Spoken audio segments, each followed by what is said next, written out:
görüş olur. Niyə Bakıdan icazə alınmır? Paşinyana kritik zəng gəldi. Əsl kino başlayır. İsraildə Türkiyə xəbərdarlığı. Hazırlıqlı olun. Dənizə çıxış kəsilə bilər. Səhhəti pisləşən Ermənistan prezidentinin son durumu açıqlandı. İran sərhədə qoşun yığır. Pezeşkiyandan gözlənilməz açıqlama.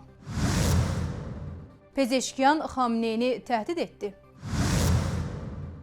Bakıda Almaniya və Rusiya təmsilçilərinin gizli görüşü ilə bağlı bir neçə sual aktualdır. Axar TV xəbər verir ki, bu sözləri politoloq Elxan Şahinoğlu qeyd edib. Birinci sual. Almaniya və Rusiya tərəfi Bakıdakı görüş barədə Azərbaycana niyə əvvəlcədən məlumat verməyiblər? Nədən ehtiyat ediblər? Tərəflər bilməlidirlər ki, görüş barədə məlumat gizli qalmayacaq və nə vaxtsa mətbuata sızacaq və bu halda Azərbaycan tərəfinin məlumatsız olması ev yiyəsinə hörmətsizlik kimi qəbul ediləcək. Görüş barədə əvvəlcədən rəsmi Bakı xəbərdar edilsəydi, bunun müzakirələrə mənfi təsiri olmayacaqdı. Əksinə, Azərbaycan-Rusiya-Ukrayna müharibəsinin dayandırılmasında maraqlıdır və bunu Prezident İlham Əliyev bir neçə dəfə vurğulayıb. Bakıda Türkiyə və İsrail təmsilçiləri də vaxtilə qapalı görüş keçiriblər və bundan Azərbaycan tərəfinin məlumatı olub. İkinci sual.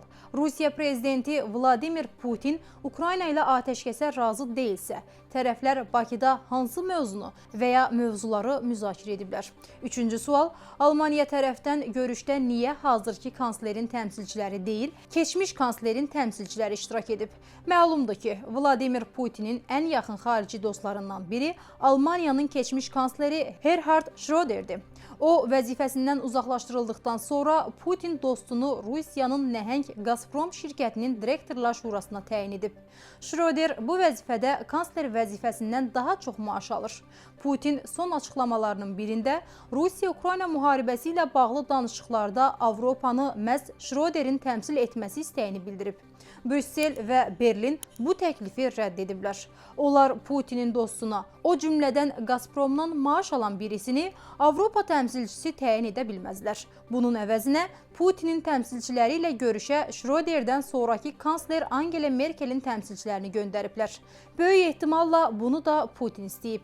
Çünki Merkel Putinlə dialoqun tərəfdarı kimi çıxış edir. O bildirib. Almaniya kansleri Merz ilə Prezident İlham Əliyev arasında Berlin müqaviləsinin imzalanması və dərhal sonra Paşinyana edilən zəng təsdiqləyir ki, hazırki mərhələdə Avropa üçün enerji və logistika ən vacib məsələdir və Ermənistan bu böyük tənliyə inteqrasiya və ya uyğunlaşma tələb edən bir sahə hesab olunur. Global Info xəbər verir ki, bunu erməni analitik Vardan Balyan yazıb. O bildirib ki, Azərbaycan prezidenti İlham Əliyev Berlində də öz istəyini nail oldu. Strateji tərəfdaşlığın imzalanması və Almaniya kapitalının cəlb edilməsi. Bu kontekstdə Almaniya kanslerinin telefon danışığı heç də təntənəli sayıla bilməz. Bu o deməkdir ki, biz Bakı ilə böyük iqtisadi müqavilə bağlayırıq və siz sülh prosesini sürətləndirməli və ya tamamlamalı, nəqliyyat qovşaqlarını ilk növbədə Zəngəzur dəhlizini açmalısınız.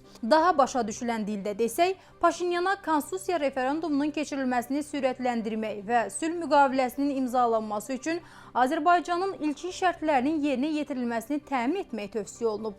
Bu, Bakının gizlətmədiyi ilkin şərtlərdir. Ermənistanda hakimiyyət uğrunda əsl mübarizə həlledici mərhələyə qədəm qoyur. Əsl kino tezliklə başlayacaq. Türkiyənin artan hərbi gücü və regional təsiri İsrail mətbuatında geniş müzakirə olunub.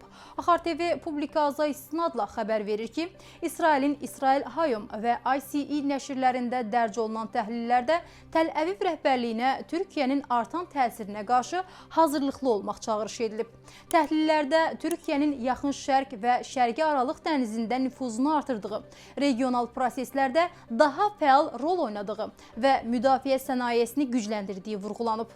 İsrailli ekspert Kobi Michel Türkiyənin İsraillə birbaşa müharibə istəmədiyini, əsas məqsədinin isə İsraili təcrid etmək və zəiflətmək olduğunu iddia edib. Onun sözlərinə görə Ankara, Livan və Suriya başda olmaqla Yaxın Şərqdəki münaqişə bölgələrində təsirli aktora çevrilib. Həmçinin Misir və Pakistanla əlaqələrini gücləndirib. İsrailli istefada olan polkovnik Gabi Siboni isə Türkiyənin güclü dəniz potensialına diqqət çəkərək Ankaranın istəməsi halında İsrailin dənizə çıxışını kəsə biləcəyini iddia edib. O, İsrail ordusunun gələcək əməliyyat planlarında Türkiyə faktorunu nəzərə almalı olduğunu bildirib. ICE-nin təhlilində isə Türkiyənin dənizçilik sahəsində atacağı mümkün addımların Aralıq dənizində İsrail müdafiə qüvvələri ilə birbaşa gərginliyə səbəb ola biləcəyi qeyd edilib. Bu ehtimala qarşı İsrailin Amerika Birləşmiş Ştatları istehsalı olan Boeing P-8 Poseidon dəniz patrul və kəşfiyyat təyyarələrini əldə etmə imkanını nəzərdən keçirdiyi bildirilib. Təhlillərin ortaq nəticəsinə görə Türkiyənin müdafiə sənayesi, dəniz gücü və regional nüfuzundakı artım İsrailin təhlükəsizlik planlaşdırılmasında getdikcə daha böyük əhəmiyyət daşıyır. İsrailə hərbi hazırlıqlarını artırmaq, xarici tədarükdən asılılığını azaltmaq və yeni regional ittifaqlar qurmaq tövsiyə olunur.